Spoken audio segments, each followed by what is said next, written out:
29절에 보면은 이 요한이 예수님을 봤는데 예수님을 보고서 한 번에 그 예수님께서 바로 하나님의 어린 양이라는 것을 알아봅니다. 그래서 자기에게 나오고 있는 예수님, 이게 요한복음에서는 자세히 설명하고 있지는 않지만 요한에게 침례를 받기 위해 오신 그 예수님을 보면서 얘기했던 거를 우리가 이해하면 될 것 같습니다. 그래서 예수님을 딱 보고 요한이 이제 깨닫게 된 거죠. 세상 죄를 지고 가는 하나님의 어린 양이로다. 놀랍지 않나요?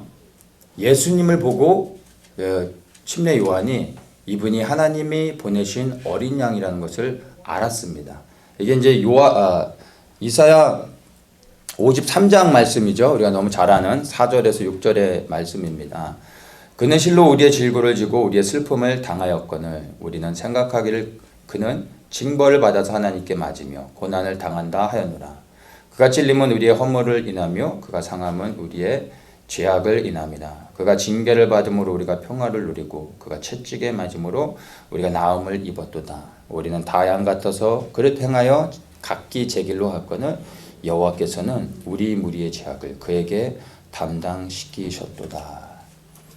바로 이 메시아에 대한 예언의 말씀, 그 메시아께서 오셔서 우리의 죄를 대신 지고 희생되어져서 우리의 죄를 사해 주신다는 이 이사야서에 기록되어진 이 말씀을 성취하게 오신 분이 바로 예수님이라는 것을 침례 요한이 발견한 겁니다. 참 놀라운 것 같아요. 침례 요한이 어떻게 해서 예수님을 하나님의 어린 양인 것을 발견할 수 있었을까? 33절에 이렇게 말합니다. 나도 그를 알지 못하였으나. 침례 요한도 사실 예수님이 어떤 분인지를 알지 못하였다고 고백을 하는 거예요. 그런데 나를 보내어 물로 세례를 주라 하신 그이가 나에게 말씀하시되 성령이 내려서 누구 위에든지 머무는 것을 보거든 그가 곧 성령으로 세례를 주는 이인 줄 알라. 이렇게 말씀하셨던 겁니다. 그러니까 침례 요한이 특별한 어떤 은사가 있어서 예수님이 하나님의 어린 양인 것을 알았던 것이 아니라 이 말씀처럼 사실 침례 요한도 우리가 똑같은 사람이었던 거예요. 예수님이 어떤 분인지를 사실 알 수가 없었습니다. 그런데 바로 이 말씀처럼 하나님께서 그에게 계시적으로 만나주시고 그에게 깨닫게 해주셨다는 것을 우리가 알 수 있습니다. 물로 세례를 주라 하신 그이가 나에게 말씀하시되, 그러니까 이분이 바로 하나님인데 하나님께서 특별하게 침례 요한을 만나주셔서 계시적으로 이분이 예수님인데 예수님이 바로 인류의 죄를 사해 주시는 어린 양이라는 것을 말씀해 주셨다라는 것을 우리가 볼 수가 있습니다. 우리에게 이 침례 요한과 같은 동일한 계시가 사실 임해야 됩니다. 특별히 오늘날 우리가 살아가는 시대는 정말 너무나 많은 미혹들이 넘치고 있습니다.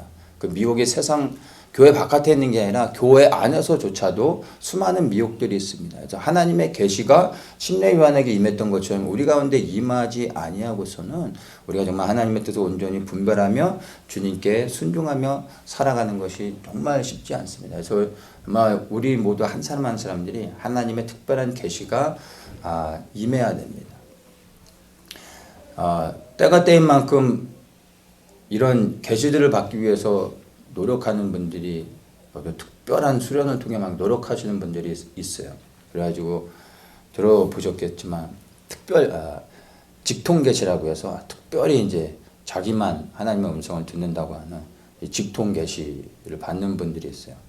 이런 분들이 혹시 직통계시를 받아서 가끔 얘기 들으면 혹시 가끔씩 맞는 게 있다 할지라도요, 여러분 직통계시 임하시는 분들하고는 가까이 하시면 안 돼요. 거리를 두시는 게 좋습니다. 오늘날의 계시는요, 이 침례 요한처럼 이렇게 이 시대에 또 이것은 하나님의 뜻을 이루기 위해서 직통적으로 또 이렇게 만나 주시기도 하지만 사실 우리가 살아가는 이 시대에는 하나님께서 그렇게 만나시지 않고 말씀을 통해서 우리에게 계시해 줍니다. 그래서 사실 성경 기록되어져 있는 66권의 이 말씀이 사실은 이미 우리에게 알아야 될 모든 것들을 다 계시해 준 겁니다. 그래서 말씀 자체가 계시인 거죠. 이 말씀을 보면서도 우리가 사실 아는 것 같지만 말씀 안에 담겨져 있는 하나님의 계시들은 너무나 몰라요. 우리가 수도 없이 읽지만 사실 이 안에 담겨져 있는 계시를 우리가 1%나 일평생 살아가고 연구하고 뭐 한다고 한들 이 안에 담겨져 있는 하나님의 계시를 1%나 알 수 있을까 싶어요. 나중에 우리가 하나님 앞에 섰을 때 이 모든 걸 다 풀어주시겠죠. 어쨌든 이 하나님의 말씀이 곧 계시입니다.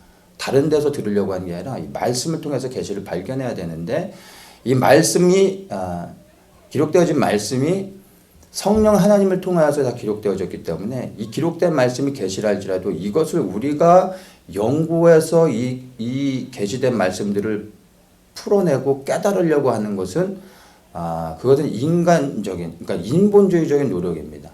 그런 노력도 어느 정도는 필요하지만 본질적으로 그렇게 해서 하나님의 계시를 알 수 있는 게 아닙니다.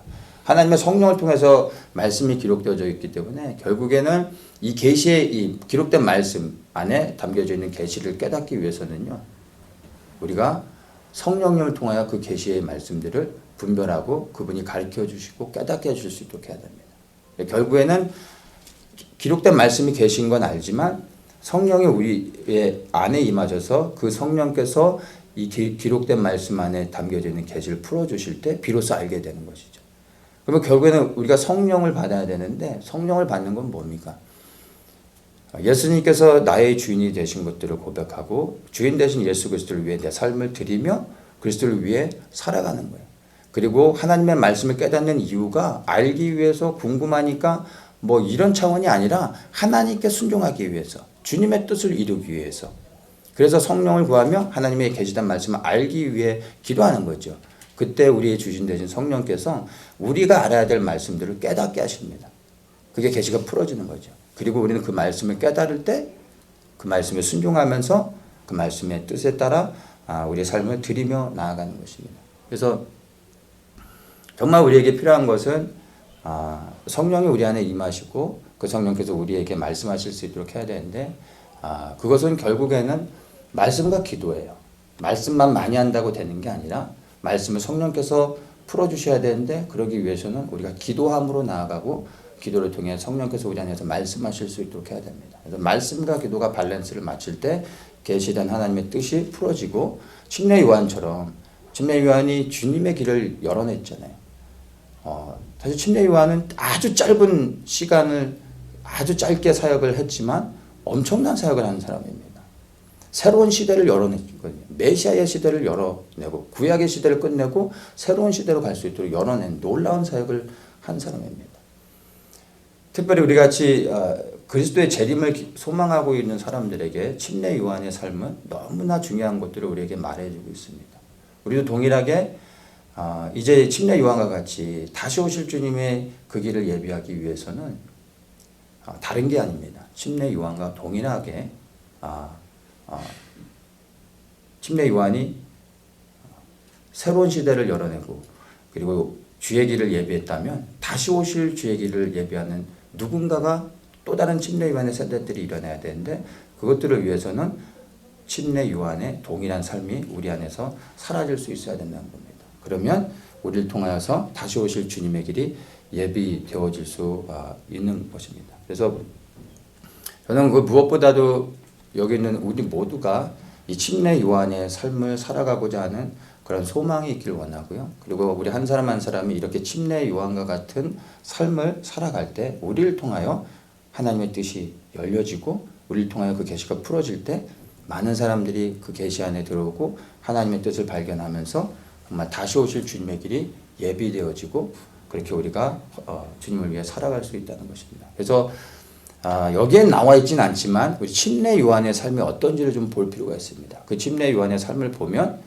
우리가 이제 다시 오실 주님의 길을 예비하기 위해서 어떻게 준비되어져야 되고 그리고 우리 안에 정말 새로운 이 시대에 풀어져야 될 이 마지막 시대에 풀어져야 될 하나님의 계시가 어떻게 우리 가운데 임할 수 있는가 이런 것들을 침례 요한의 삶을 통해서 우리가 좀 볼 수 있습니다. 그것들을 발견하면 우리의 삶이 어떻게 살아야 되는지 명확하게 드러나는 겁니다. 누가복음 1장 15절에 이렇게 설명해 주고 있습니다. 이는 저가 주 앞에 큰 자가 되며 포도주나 소주를 마시지 아니하며 모태로부터 성령의 충만함을 입어 이렇게 말하는데 이제 이 구절은 심내 요한의 아버지인 사가랴에게 천사가 나타나서 장차 아들을 낳게 될 건데 그 아들이 어떠한 삶을 살게 되는지에 대해서 예언적으로 이제 이 얘기해 준 겁니다. 먼저 이제 보면은 성령의 충만함을 모태로부터 성령의 충만함을 입는 자가 된다고 얘기하는 거예요. 태어나기도 이전부터 하나님께서 구별하여서 성령의 충만함 안에서 모태에서부터 그렇게 구별하셨고 자라서는 그 성령의 충만함 안에서 계속 살아가게 하신다는 거죠. 그 구체적인 게 바로 포도주나 소주를 마시지 아니하게 될 것이라고 얘기를 합니다. 여기서 포도주는 단순히 그냥 그 술을 마시지 않는 걸로 이해해서는 안 되고요. 유대 문화에서 포도주는 뭐라고 얘기해야 될까요? 그냥 그 문화 가운데서 살아가기 위해서 너무나 당연하게 마시는 것들이에요. 그러니까 술의 개념이 아니라 이것은 교제를 나누기 위해서는 반드시 필요한 거고요. 식사 후에 교제를 나누면서 포도주를 마시고 귀한 손님이 오면 좋은 포도주를 또 대접하는 게 문화였고 절기가 끝나고 나면 그 절기 중에 또 축제를 벌일 때마다 반드시 포도주가 들어가고 모든 잔치 때마다 포도주를 마시지 않으면 잔치가 되어질 수 없고요. 결혼식에서도 예식에서도 반드시 포도주가 있어야 되는 겁니다. 근데 이스라엘 문화 가운데서 포도주를 마시지 않는 것은 상상할 수가 없는 겁니다. 예수님도 제자들과 포도주를 마셨죠. 그래서 포도주를 마시지 않는다는 것은 오늘날로 비교를 하면은 스마트폰 없애고 SNS 같은 거 안 하고 컴퓨터도 다 없애고 그리고 여러분들이 나누는 어떤 그 교제하는 그런 모임들 뭐 이런 것도 다 없애는 거예요. 아무것도 안 하는 거예요. 그러니까 극단적으로 가는 거죠. 오늘날로 얘기한다면. 그게 포도주를 마시지 않는 겁니다. 사실은 이스라엘에서 이렇게 포도주를 끊는다는 것은 완전히 하나님의 관점에서 이걸 구별된 삶이라고 하죠. 그래서 나시리는 태어나면 이제 포도주를 마시지 않는 겁니다.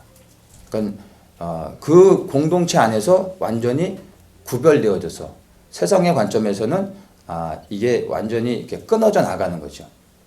그렇게 해서 살아가는 것을 의미합니다. 그리고 이제 포도주 다음에 이제 소주를 얘기하는데 이거는 그 한국산 그 진로 소주를 얘기하는 게 아니라 이제 한국식 번역으로 이렇게 해서 그런 거고 독한 술을 말합니다. 독주. 독한 술을 얘기하는데 포도주와 독주를 연결시켜서 말하죠. 그러니까 포도주를 마시는 사람들은 결국에는 독주를 마시게 됩니다. 포도주를 마시다가 그걸로 채워지지 않으니까 이제 더 강한 술을 찾게 되는 게 인간의 죄악된 본성입니다. 독주를 마시면 무슨 일이 일어나죠? 마셔보셨나요? 독한 술을 마시면 이제 사람이 이제 정신을 잃게 되죠. 정신을 잃으면 정상적으로 행동하지 못하게 되는 거예요. 근데 제사장들 안에서도 그리고 바리새인들 안에서도 그런 일들이 많았던 거예요. 독주를 마시고 정신이 혼미해져서 혼미한 가운데서 거짓 예언을 하거나 술에 취한 상태에서 제사장의 직무를 보거나 이런 일들이 사실은 많았던 것입니다. 근데 이들이 처음부터 독주를 마시느냐? 아니죠. 그냥 포도주를 마시는 거예요. 그게 문화였기 때문에 그 문화 안에서 포도주를 마셨지만 그거에서 지나쳐 이제 그것을 그 한계를 넘어 독주를 마시는 거예요. 그걸로는 부족해지니까. 그래서 결국에는 정신을 잃게 되고 하나님을 대적하는 자리까지 나가고 거짓 말들을 하게 되고 이렇게 하나님 앞에서 범죄하게 되는 일들이 있었던 것입니다. 그래서 포도주와 독주를 끊어내야 된다고 말씀하고 있는 거죠.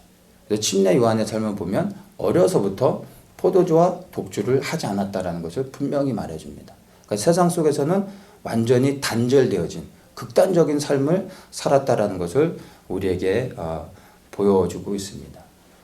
그러니까 하나님의 음성을 듣고 메시아의 길을 예비하는 게 여러분 그냥 되어지는 게 아니라는 거예요. 이러한 것들이 완전히 끊어지지 않으면 안 되는 겁니다. 어떤 사람들은 이렇게 이 포도도 한두 잔은 몸에도 좋고 또 교제를 위해서도 좋고 이런데 이거 꼭 예수 믿는 사람이 이걸 끊어야 되냐 이렇게 얘기도 하고 거기다 이제 담배까지 껴가지고 담배 피면 구원 못 받냐 그거하고는 구원이랑 상관없지 않냐 이제 이렇게 얘기하시는 분들이 간혹 있어요. 뭐 구원과 상관없으면 뭐 계속 하시려고 물어보는 건지, 정확하게 얘기하면은 여러분 술 담배는 사실은 구원과는 상관은 없습니다. 그러나 그거를 그렇게만 볼 게 아니라 정말 예수 그리스도를 사랑하면 술 담배 하면 술 담배 꼭 구원과 상관이 있습니까? 뭐 꼭 이걸 끊어내야 됩니까? 이런 질문을 하지 않게 되죠. 제가 담배는 오래전에 끊었지만은 술은 이제 계속 마셨었는데, 특히 여름에는 제가 막걸리를 좋아해서 여름에는 사발에다가 막걸리를 하나 가득 담아가지고 얼음 띄우고 설탕을 조금 뿌려가지고 한 잔 딱 들이키고 평상에, 그늘진 평상에 누워서 목침을 베고 딱 한숨 자잖아요. 더위는 끝납니다. 여름을 이기는 방법이, 저는 이제 다른 때는 술을 안 마셔도 여름에는 막걸리를 이렇게 마셨어요. 예수님을 믿으면서도 막걸리를 마시는 게 저한테는 조금 더 불편함이 없었어요, 사실. 근데 그것도 뭐 오래전에 끊었어요. 근데 그것을 이제 술을 안 먹게 된 이유가 이 술을 먹으면 죄를 짓는 것 같고 마음이 이런 게 아니라, 제가 하나님의 은혜로 이제 더욱더 기도하는 자리로 가게 되고 말씀을 보면서 하나님을 더 가까이 하게 되다 보니까 더위를 이기는 게 막걸리가 아니라 예수 그리스도와 함께 기도하면서 더위를 이기게 되더라고요. 그러니까 술을 끊으려고 해서 끊는 게 아니라 자연스럽게 술을 안 먹게 됩니다. 원치 않게 돼요, 제 영이. 그러니까 예수님을 정말로 사랑하게 되면요, 담배 피면서 술 마시면서 그게 꼭 하나님이 싫어하시는 거냐, 구원을 못 받냐, 이런 질문을 하지 않게 됩니다. 하나님이 원치 않으시는 것을 영이 알게 되죠.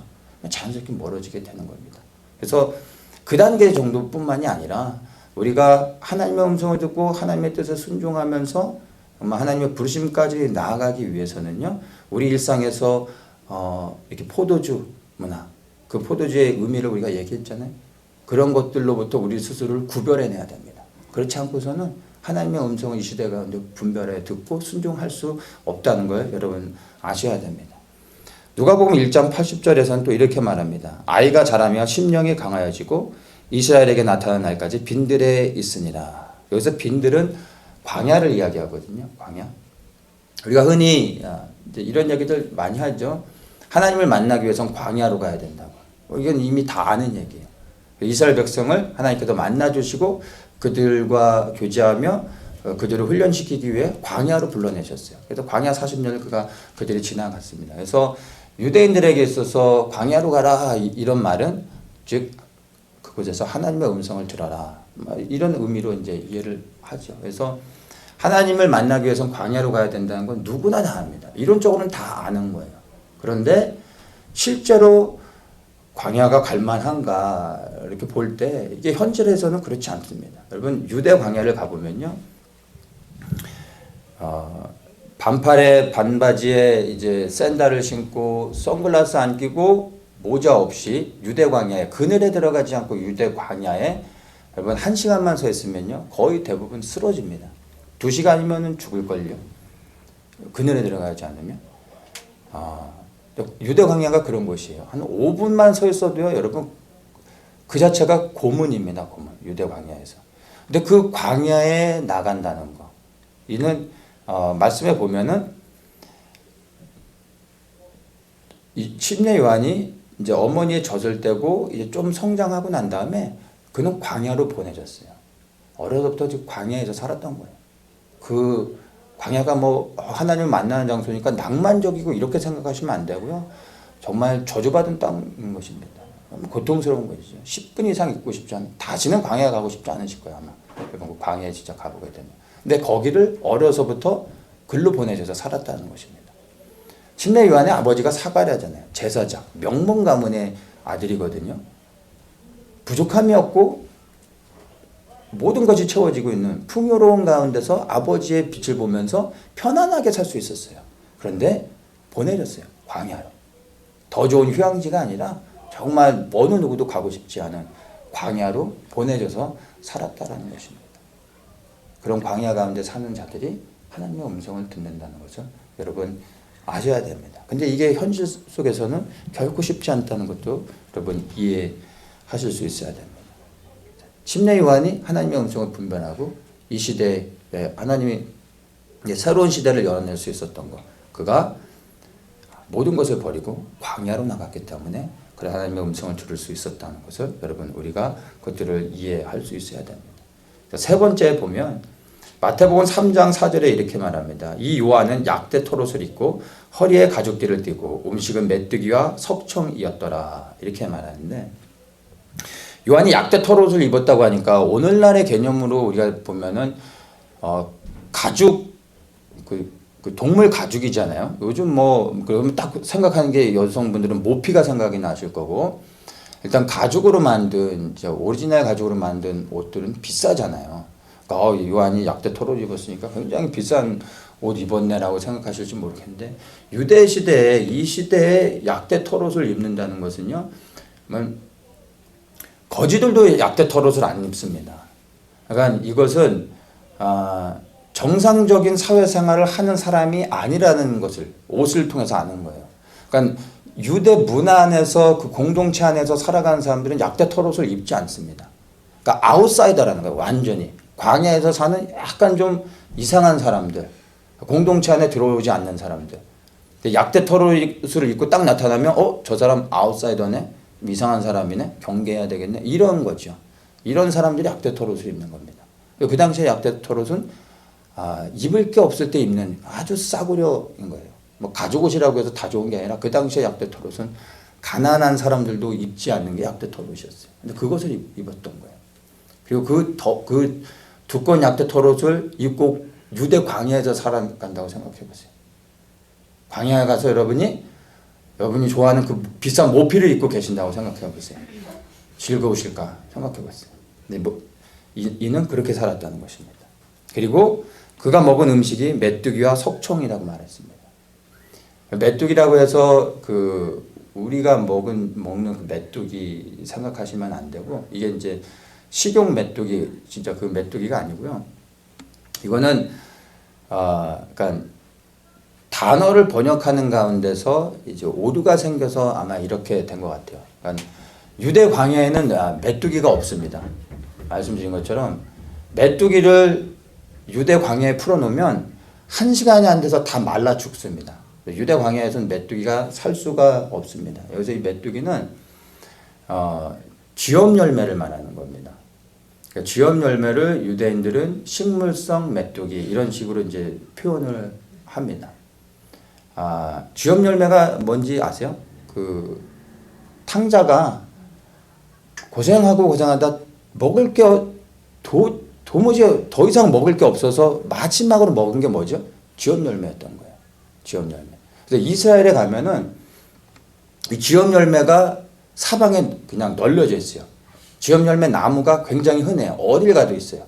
저 이번에 갔다 와서도 그 호텔에 바깥에 쥐엄 열매들이 널려져 있더라고요. 그래서 제가 거기서 그 마른 쥐엄 열매를 그러면 하나 갖고 와가지고 씻어가지고 몇 개를 좀 많이 좀 갖고 와서 한번 보여드릴까 하다가 제가 안 갖고 왔어요. 왜 안 갖고 왔냐면 이게 이제 생긴 거는 시커매요. 그리고 이제 이게 말라서 떨어지면 좀 쭈글쭈글해지거든요. 근데 그거를 이렇게 자르면 그 안에는 수분이 그대로 남아 있어요. 그래서 그거를 먹는데 냄새를 맡으면 그냥 이제 얘기할게요. 그냥 있는 그대로 똥 냄새가 납니다.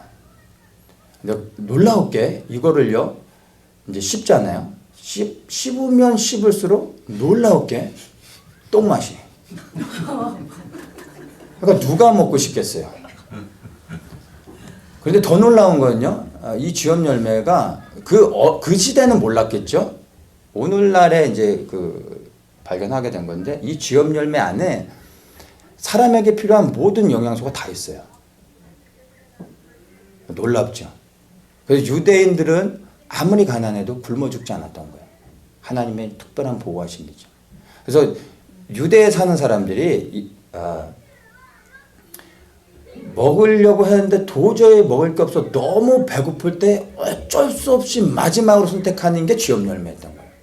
그래서 탕자도 배가 고파서 참고 참다 도대체 더 이상 못 참겠다 싶어서 먹었던 게 쥐염 열매였던 거야. 이건 나가서 흔하게 구할 수 있는 거니까. 내 침례 요한이 이 똥만 나는 쥐염 열매를 먹고 살았다는 거야. 그러니까 이 쥐염 열매를 유대광야에서 구했던 게 아니라 그냥 길거리에 널려져 있는 게 쥐염 열매니까 그것들을 모아다가 가지고 유대광야에 가서 그거를 주식으로 먹으며 살았던 거예요. 똥 냄새 나는 이것을 갖다가. 그리고 석청은 뭐냐 하면은 우리 흔히 석청하면 이제 번역되기는 들꿀을 얘기하거든요. 이제 광야 같은데, 우리 아리조나 같은데 이제 더운데 가면은 꿀이 유명하잖아요. 들꿀들. 근데 여기서 흔히 이제 그 유대 광야에서 석청을 먹었다고 하면은 그 광야에서 나는 그 벌꿀 이런 걸 먹은 걸로 이해를 하는데 그렇게 낭만적이지 않고 이제 이건 사실 꿀이 아니라 그 여리고에 가면은 그 팜추리가 종류가 굉장히 많은데 그 중에 제가 이름은 정확히 모르겠는데 대추나무 그 팜추리가 있어요. 근데 이 대추나무 팜추리가 보면 이제 다 익고 나면 그걸 따야 되는데 적당히 익었을 때 따야 되는데 그거를 따지 않고 그냥 두면요 나중에 그 대추나무가 터져요. 그래서 그 안에서 진액이 나옵니다. 뚝뚝 떨어져요. 근데 그게 꿀과 같이 답니다. 그래서 그걸 가지고 이제 들꿀이라고 석청 들꿀이라고 얘기하는 거예요. 그래서 하나님께서 이스라엘 백성들에게 젖과 꿀이 흐르는 가나안 땅으로 보내주신다고 했을 때 그 꿀의 의미가 뭐냐면 대추나무 이 열매에서 나는 그 진액을 말하는 겁니다. 근데 그 당시에는 지금은 여리고에 가면은 이게 여리고의 특산품이에요. 그래서 이제 그 관광객들이 오면 여리고에서 제일 많이 사가는 게 이 대추나무 열매예요. 한국 사람들도 그 대추나무 이렇게 적당히 말린 것도 많이 좋아하시잖아요. 그래서 그 꿀에 담가서 먹고 이러잖아요. 근데 이거는 그냥 적당히 말리기만 하면 그 안에 꿀맛이 나면서 대추나무 맛과 같이 나기 때문에 한국 사람들이 참 좋아해요. 그러니까 지금은 특산품이지만 그 당시에는 사람들이 건들지 않는 거였어요. 먹지 않는 거였죠.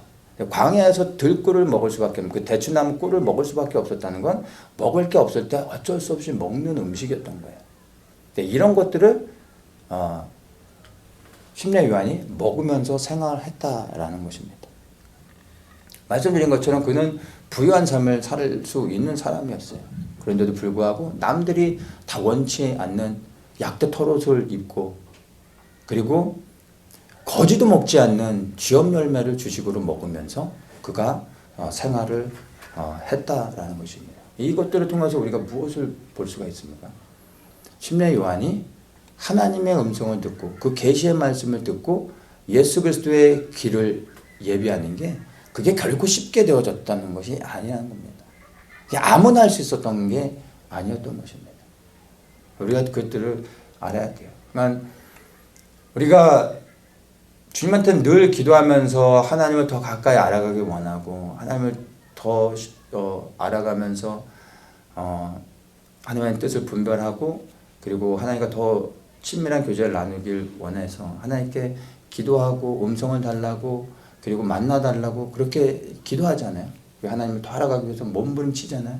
그런데 여러분의 삶은 현실에서 여러분의 삶의 현장에서는 기도는 그렇게 하고 있지만 삶의 현장에서는 과연 이 침례 요한과 같이 이렇게 구별된 삶을 살고 있는지도 한번 돌아보셔야 된다는 거예요. 그냥 기도만 그렇게 한번 하고 뜨겁게 1시간 기도하고 1시간 말씀 보고 그리고 예배 몇 번 드려주고 그래서 성경 공부도 좀 하고 이걸로 충분하다 생각하고 이 정도면 됐지 않았냐고 왜 나를 안 만나주시냐고 하나님께 원망하고 있지 않나 한번 돌아보셔야 된다는 거예요. 삶 속에서는 여전히 포도주를 마시고 있으면서 하나님 왜 나를 만나주시지 않냐고 하나님을 원망하고 있거나 하나님께서 정말 이제 만나주기 위해서 광야로 불러내면 나를 죽이려고 하냐고 나한테 이러실 수 있냐고 광야 조금만 나가기만 해도 그냥 정말 죽을 것처럼 하나님한테 따지고 원망하고 불평하고 약대 털옷을 입는 것을 부끄럽게 여기고 쥐염 열매 먹는 건 죽어도 못하겠다고 하면서 하나님을 만나길 원한다고 그리고 이 시대에 하나님의 계시가 풀어지길 원하고 다시 오실 예수 그리스도의 재림의 길을 예비하기 원한다고 과연 우리가 말할 수 있는지 우리 한번 생각해 봐야 된다는 것입니다. 눈은 예수 그리스도를 향하여 바라보고 있는데 내 발걸음은 반대로 가고 있는 거예요. 그러면서 예수님 바라보면서 왜 자꾸 내게서 멀어지냐고 하고 있지 않은지 우리의 삶을 여러분 정말로 정직히 하나님 앞에 돌아보셔야 됩니다. 기도하고 있는 내 모습이 진짜 모습이 아니라 내 삶의 현장 가운데서 살아가고 있는 내 모습이 진짜 모습인 거예요. 예수 그리스도를 만나고 예수 그리스도를 깊이 경험하고 그리고 정말 그분으로부터 계시를 듣고 이 시대에 하나님의 뜻을 분별해서 그분을 위해 그분에게 순종하면서 살아가기 위해서는요. 여러분 포도주를 끊어야 되고요. 광야로 나가야 되고요. 약대 토롯을 입는 걸 부끄럽게 여기면 안 되고 그리고 쥐염 열매 먹어도 그 안에서도 기쁨을 누릴 수 있어야 돼요. 이런 게 되어지지 않으면 주님을 위해 살아갈 수 없다는 것입니다. 이것을 정말 우리가 기억해야 됩니다. 계시록 3장에 보면 이제 교회에 대한 메시지들을 주님께서 하시는데 라우디게아 교회에게 예수님께서 하시는 말씀이 있어요. 라우디게아 교회가 나는 부자라 부유하여 부족한 것이 없다 하면서 막 너무나 자신 있게 말합니다. 그렇게 말하는 라우디게아 교회 앞에 예수님께서 무섭게 책망하세요. 내가 공고한 것과 가련한 것과 가난한 것과 눈먼 것과 헐 벗은 것을 내가 알지 못합니다. 이 말씀이 정말 두려움으로 우리에게 다가와야 되는 겁니다. 지금 우리의 삶 속에서 하나님 내게 이런 것도 주시고 저런 것도 주시고 내 잔이 넘칩니다. 내게 부족함이 없습니다. 라고 나는 고백하고 감사하고 있는 것 같지만 실상 나의 모습은 주님 앞에 섰을 때 헐거벗고 가난하고 눈먼 자가 아닌지 그렇게 주님 앞에 서면 더 이상 기회가 없는 거지. 그 다음에 주님께서 우리에게 내릴 주님의 판결은 무엇이겠습니까? 두려워하셔야 돼요. 내 삶 속에 포도주가 없는 것으로 인하여 여러분 낙심하거나 광야에 있는 것으로 인하여 힘들어하고 원망하거나 약대토를 입고 쥐염 열매 먹는 것을 여러분 부끄러워할 게 아니라 이런 것을 통하여서도 여전히 우리가 버릴 수 없는 것, 여전히 우리가 바라봐야 되는 것, 오직 예수 그리스도라는 것을 여러분 이해하셔야 됩니다. 왜냐하면 단순히 계시를 받기 위해서가 아니라 이 예수 그리스도를 통해서만 우리가 하나님께 나아갈 수 있고요. 오직 이 예수 그리스도 안에 생명이 있습니다. 그래서 정말로 우리가 모든 것을 들여서 그리스도를 붙잡으셔야 됩니다. 근데 그리스도를 붙잡고 그리스도 안에 있는 생명을 얻기 위해서는요. 여러분 다른 방법이 없습니다. 다른 방법이 있으면 저도 그 다른 방법을 하고 싶어요. 왜냐하면 제가 지금 가고 있는 이 길보다는 만약에 다른 길이 있다면 지금 제가 가고 있는 이 길보다는 훨씬 쉬운 길이라고 생각이 돼요. 다른 길이 있다면 저도 그렇게 하고 싶어요. 근데 뭐 다른 게 없습니다. 침례 요한의 삶이요. 단순히 그리스도의 길을 예비하는 것 차원이 아니라 바로 예수 그리스도를 믿는 모든 사람들에게 요구되어지는 삶이에요. 이 길밖에 없는 거예요. 근데 모든 것을 들여서라도 우리가 그렇게 살아가야 되는 이유는요. 단 하나예요. 영원한 생명이 있기 때문에. 그리스도 안에 영원한 생명이 있기 때문에. 이렇게 살아가고 나누면 마지막에 주님께서 10년 동안 럭셔리 호텔에서 평생 10년 동안 지낼 수 있는 티켓을 주시는 게 아니라 영원한 생명을 우리에게 주시는 거예요. 이 생명을 얻기 위해서 우리의 모든 것을 드려 그리고 주님을 쫓아갈 수 있어야 된다는 것입니다. 기억하십시오. 단순히 계시를 받고 이 시대의 주의 길을 예비할 뿐만 아니라 이것이 생명 얻는 길임을 아셔야 됩니다. 여기서 이제 하나님의 어린 양이라고 말을 하고 있는데 요한이 예수님을 보면서 발견한 것이 바로 세상 죄를 지고 가는 하나님의 어린 양이었던 것입니다. 하나님의 어린 양인 것은 맞는데 요한이 보다 더 구체적으로 그 하나님의 어린 양을 어떻게 이해했냐 하면 세상 죄를 지고 가는 하나님의 어린 양으로서 이해를 했다는 것입니다. 자, 우리는 이 말씀을 통해서 침례 요한의 관점으로 볼 뿐만 아니라 주님의 재림에 임박해 있는 시대를 살아가고 있는 우리에게는 요한의 관점을 넘어서 새로운 관점으로 하나님의 어린 양이 어떤 분인지를 우리가 알 수 있어야 됩니다. 히브리서 9장 25절에서는 이 하나님의 어린 양, 요한이 본 하나님의 어린 양에 대해서 설명해 줍니다. 대제사장은 해마다 짐승의 피를 가지고 성소에 들어가지만 그리스도께서는 그 몸을 여러 번 바치실 필요가 없습니다. 그리스도께서 그 몸을 여러 번 바치셔야 하였다면 그는 창세 이래로 여러 번 고난을 받아야 하셨을 것입니다. 그러나 이제 그는 자기를 희생제물로 드려서 죄를 없이 하시기 위하여 시대의 종말에 단 한 번 나타나셨습니다. 자, 서변역으로 한번 읽어주셨어요. 자, 이게 이 히브리서에서 설명해주고 있는 침례 요한이 본 하나님의 어린 양의 계시된 모습이었던 것입니다. 우리를 위해 희생제물로 오신 어린 양 예수 그리스도. 자, 그런데 이 침례 요한의 관점을 넘어 이제 우리는 새로운 관점을 볼 수 있어야 됩니다. 침례 요한에게는 이게 전부였어요. 왜냐하면 침례 요한은 주의 길을 예비하는 자였기 때문에 침례 요한이 볼 수 있는 것은 바로 우리의 세상죄를 지고 가는 어린 양이었던 것입니다. 그런데 우리는 다른 시대에 살고 있어요. 주님의 재림을 기다리고 있는 시대에 살고 있는 우리에게 주시는 계시는 다른 것입니다. 히브리서 9장 28절에 이렇게 또 설명을 해줍니다. 이와 같이 그리스도께서도 많은 사람의 죄를 짊어지시려고 단 한 번 자기 몸을 제물로 바치셨고 두 번째로는 죄와는 상관없이 자기를 기다리고 있는 사람들에게 나타나셔서 구원하실 것입니다. 개역성경에서는 두 번째라고 언급을 합니다.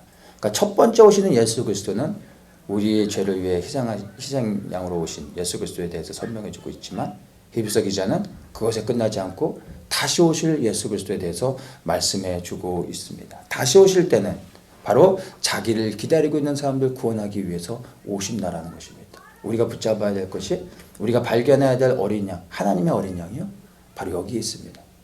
우리를 위해 죽으셨을 뿐만 아니라 승천하셨고 부활하셔서 승천하셨고 다시 오실 그 하나님의 어린 양, 그분을 우리가 붙잡아야 되는 것입니다. 계시록에서 계시록 5장에 보면 그 어린 양에 대해서, 다시 오실 어린 양에 대해서 이제 설명을 해주는데, 이 계시록 5장에서 무엇을 말해주냐면 봉인된 책이 있는데 이 봉인된 책을 펴낼, 인봉을 떼어내고 책을 펼 사람이 없어서 요한이 그걸 보고 통곡하며 울고 있어요. 그때 이렇게 말합니다. 계시록 5장 5절에 장로 중에 하나가 내게 말하되 울지 말라, 유다 지파의 사자 다윗의 뿌리가 이기었으니 이 책과 그 일곱인을 떼시리라, 이렇게 말합니다. 바로 이분이 누구냐면 하나님의 어린 양이에요. 하나님의 어린 양만이 이 인봉된 책을 떼어내고 책을 펼 수 있었던 거예요. 근데 이것이 이 봉인된 책을 펴내는 것이 무엇을 의미하냐면 바로 세상에 풀어지는 심판을 얘기하는 것입니다. 7가지의 심판들. 이때부터 심판이 시작되는 거예요. 즉 예수 그리스도께서 세상에 대한 심판을 하시는 분으로 하나님께서 그 권세를 주셨다라는 것을 우리가 볼 수 있습니다. 그래서 이 심판에 대한 것들이 쭉 풀어지고 난 후에 계시록 21장 이제 마지막 부분에서 얘기해 주는데 이렇게 말합니다. 하늘에서 내려온 거룩한 성 예루살렘에 오직 어린 양의 생명책에 기록된 자들만이 들어오게 된다라는 것을 언급해 줍니다. 바로 하나님의 어린 양 예수 그리스도, 그분이 생명책에 기록해 놓은 사람들만이 들어가게 되는 겁니다. 그분이 심판하실 뿐만 아니라 심판 후에 하나님께서 지옥에 갈 자와 천국에 갈 자를 바로 예수 그리스도께 모든 권세를 주셔서 그 예수님께서 그것들을 심판하신다라는 것을 우리가 이해해야 됩니다. 요한은 십자가에서 죽으실 어린 양 예수 그리스도를 보았습니다. 그러나 우리는요, 우리를 위해 죽으셨을 뿐만 아니라 다시 오셔서 그 우리를 위해 죽으신 그리스도를 위해 살아가는 자들, 그리고 그 어린 양 예수 그리스도를 기다리는 자들을 오셔서 구원해 주신다는 것, 이것을 우리는 붙잡아야 됩니다. 그러기 위해선 우리가 이제 우리를 구원하신 하나님의 어린 양 예수 그리스도를 위해 우리 삶이 드려져야 되는 것입니다. 그 삶이 어떻게 드려져야 되는지, 침례 요한이 어떻게 하나님의 계시를 받았고 구약에서 신약의 시대를 열어내며 주의 길을 예비할 수 있었는지 그의 삶을 통해서 보았습니다. 그러면 이제 우리가 어떻게 우리의 삶을 주님 앞에 드려야 되는지 우리가 분명히 알 수 있습니다.